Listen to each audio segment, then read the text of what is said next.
This is the Orioles Postcast, your instant game reaction for the Baltimore Orioles. Part of the Locked On Podcast Network, your team every day.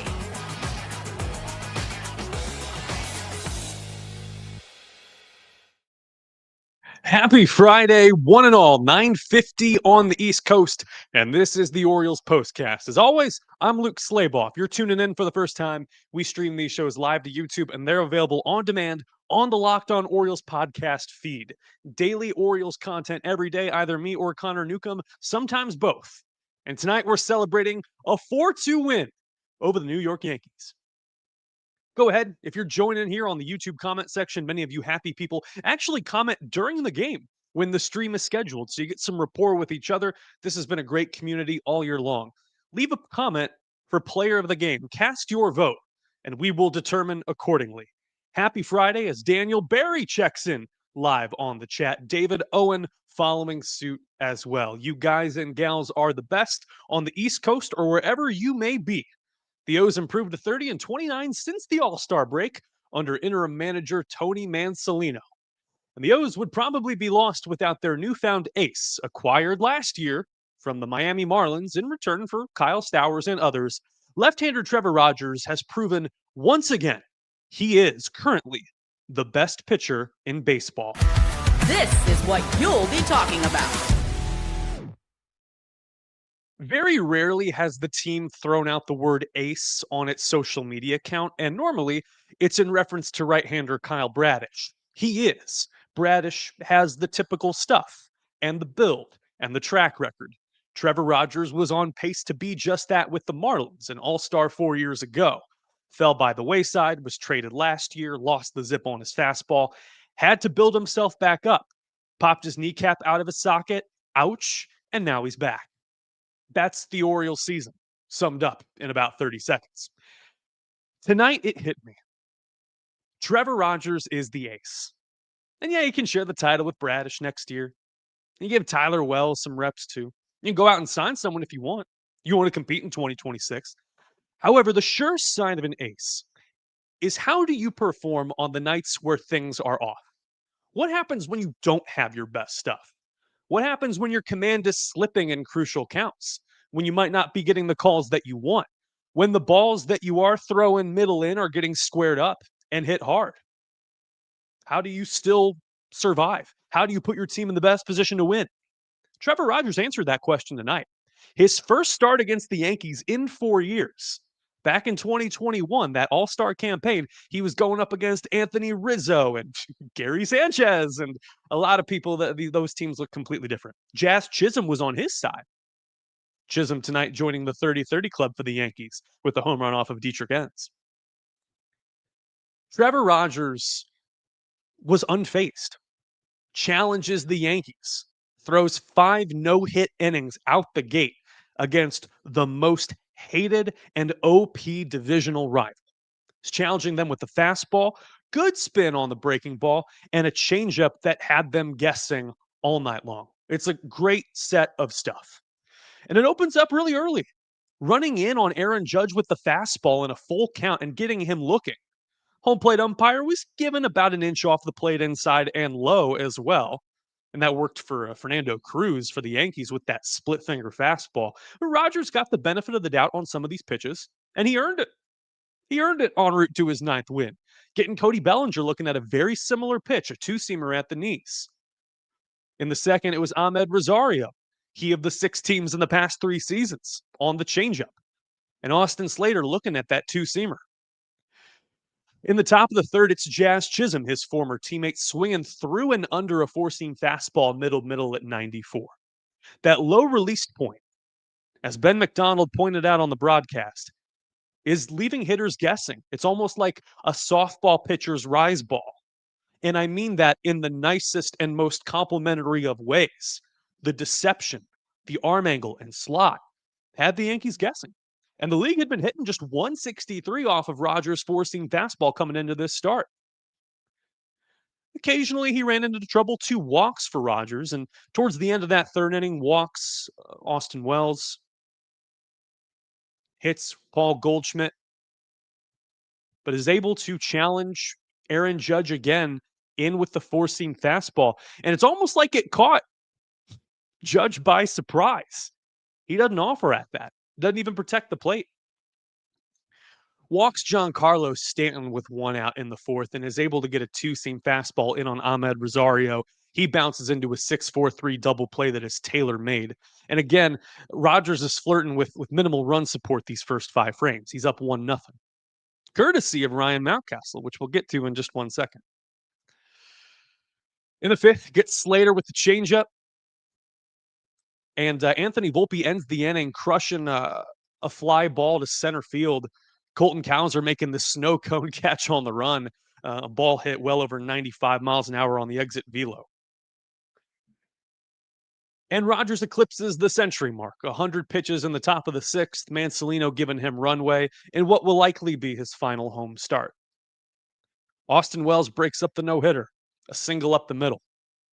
Full count on Goldschmidt. Lefty against righty, and Goldie hits a line drive deep to left field. Looks like it could be extra bases. Dylan Beavers plays it perfectly. Good drop step, goes backwards, and bounces up against the wall to make the catch. The slider middle offered at. Then Aaron Judge, the next batter, a soft liner to left. Beavers now coming forward with a snow cone catch. A whole lot of white at the top of his glove, but didn't use it to catch the ball.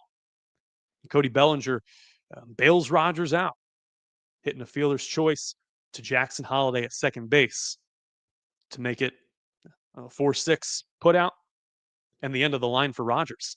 6 shutout frames, only a hit allowed, 7 Ks and 2 walks. 17 swings and misses against the mighty New York Yankees. 6 on that changeup, 5 on the slider, and 5 on the four-seam fastball. Rogers exits the game with a 1-0 lead. Got a bit of support early, bottom of the second. Ryan Mountcastle leading off in the cleanup spot. High fastball and tomahawked it into left field. 115 off the bat. His hardest home run of his career and hardest by an Oriole this season. Made it 1-0. A lot of questions about Ryan Mountcastle's future with the O's. Still striking out at a near career high rate at 27%. The narrative is that he's been hitting more contact, but his batting average of balls in play is actually higher than his career, hitting around 330 with balls in play. He's been striking out a lot, and the power is gone. So it was good to see that. You understand why Mancelino and company are trying to get him reps. And so the turning point comes in the bottom of the sixth when Rogers leads with a delicate 1-0 lead. Time to reveal where the game was won or lost. It's the turning point. Bottom of the sixth, Jordan Westburg, who has been fiending for a hit since coming off the injured list, breaks his bat on a tapper to right-hander Will Warren. The shard of the bat that bounces forward appears to hit the ball twice. The instant replay shows the ball knuckling, and it's through the wickets of Warren. It is an E1, as he does get a glove on it, but can't make the play. Enter Gunnar Henderson. A tapper slowly to Jazz Chisholm that is leading the second baseman towards first base. And rather than do that shovel pass that you see Jackson Holliday do from time to time, it's almost like Chisholm tries to bat the ball at the first baseman, and it's not to be. The ball caroms almost into foul ground. It's still in play, and it goes down as a single and E4. Westburg advances from second to third, and Henderson to second base. His 500th career hit is a slow tapper to Chisholm. All Ryan Mountcastle's got to do is put bat to ball, and he succeeds. Goes opposite field to Aaron Judge and right field for a sacrifice fly. Makes it 2-0. It's good run creation. Dylan Beavers then draws a walk. I see some comments in the chat right now asking, is it a mistake that the O's did not extend him instead of extending Samuel Basallo? I'll answer that very briefly. Basallo plays a premium position. If he is a shell of what he is supposed to be or what his potential is, it will likely be a zero-sum game. It's kind of a medium risk, super high reward. They'll be fine. And Beavers, who appears to be able to play all outfield positions, but mainly at the corners, his time will come. I think that's fair. Challenge me if you don't think it is. Right-hander Fernando Cruz is in. He has stranded 24 of 25 base runners this season coming into this outing. Jeremiah Jackson showing good discipline. That split finger fastball is akin to Sir Anthony Dominguez's. That was when we first heard of him earlier this season. That was the narrative. Jackson lays off that split finger in the dirt on a 3-2 count, loads him up for Samuel Basayo. Or excuse me, puts 2 runners on for Samuel Basayo. And he rips a ground ball to Chisholm. Makes it a 4-6 fielder's choice. Can't turn the double play. Another run scores. Makes it 3-0. So the O's manufacture some runs, and they eventually pull this game out with a final score of 4-2. Coming up, I'm going to eat some crow on a bullpen prediction I made. I think you guys were right and I was wrong. And I will look ahead to next game. Tomorrow's episode might be just a touch late. I got some business to take care of early in the evening, but I will be back and I will watch the entire game. And we'll reward our player of the game. Go ahead, give me your best guess as to who it is. And that is coming up right after this break. Zippix toothpicks. The ad copy says show the toothpicks. I lost them. I lost them during the move. I love Zippix toothpicks. Whether you're looking for nicotine, satisfaction, or an energy boost, I love the Zippix. For nicotine users, Zippix gives you a discreet way of getting those cravings in. And if you want the caffeine, you've got no crash involved. Give them all to Dusty Baker. Toothpicks are amazing. Go to zippixtoothpicks.com. Use Locked On as the code for 10% off your first order. Must be 21 or older to order because obviously nicotine. Warning, nicotine is an addictive chemical. That's zippixtoothpicks.com. Promo code Locked On. Zip more, smoke less. With Zippix toothpicks. Time for an OG PrizePicks.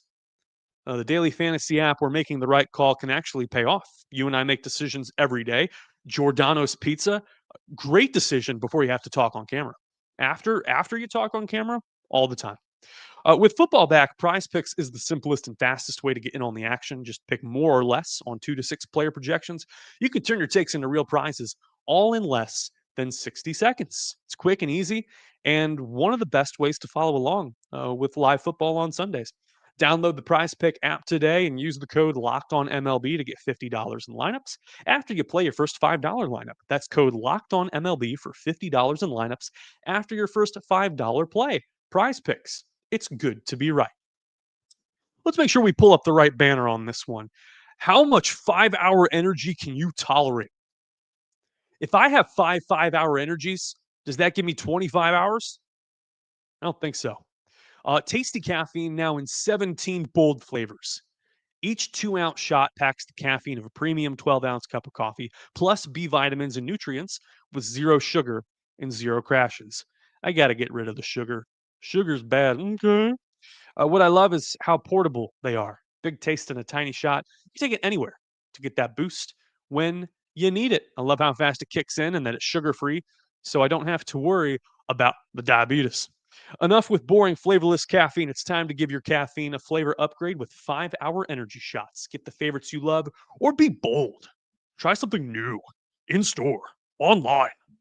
www.5hourenergy.com or Amazon today. Thanks to 5-Hour Energy for putting up with this ad copy.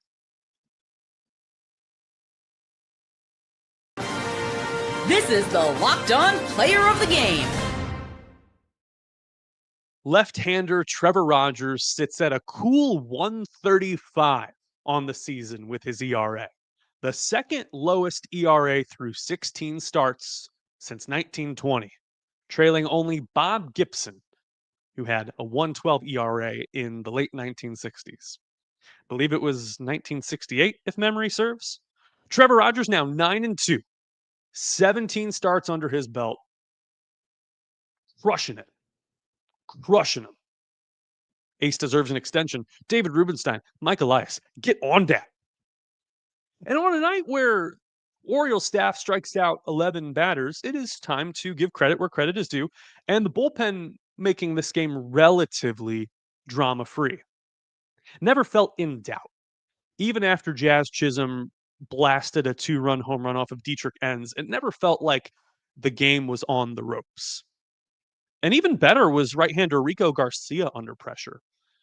Walks Ben Rice and gives up a hard hit single to Aaron Judge.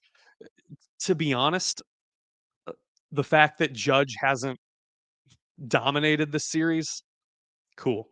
It's the unwritten rule, right? Don't let their best players beat you. Yeah. Cody Bellinger with one out, the swing and bunt.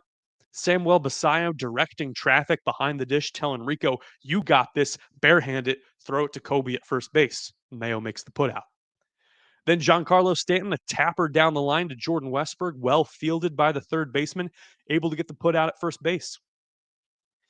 And the guy who I may have had more harsh words than anyone, partially because of the amount of blown saves this year, Keegan Aiken has been fine the last three outings. And this was a drama free 1-2-3 inning en route to his eighth save.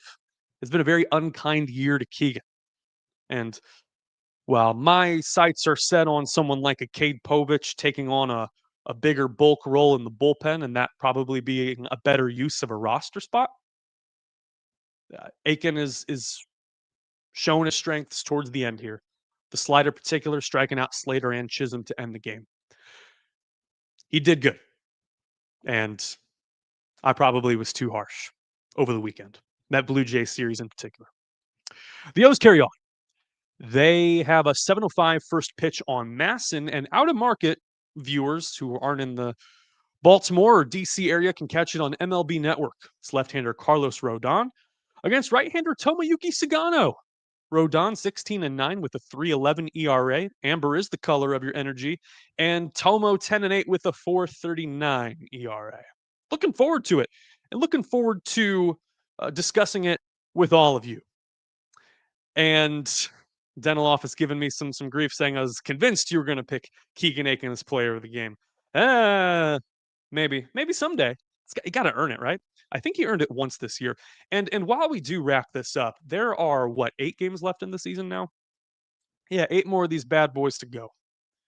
2 against the Yankees here, 3 down there, and 3 against the Rays. So I will put together a leaderboard of who all won the player of the game, and we'll do some reminiscing together for the final episode of the season.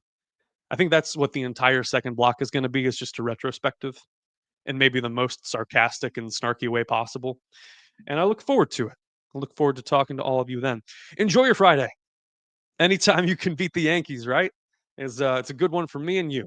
So I want to say thanks for tuning in on this Orioles postcast. If this is your first time, go ahead, drop a like, subscribe, a comment with some people down there in the comment section, and maybe make a new internet friend. That's what this is all about.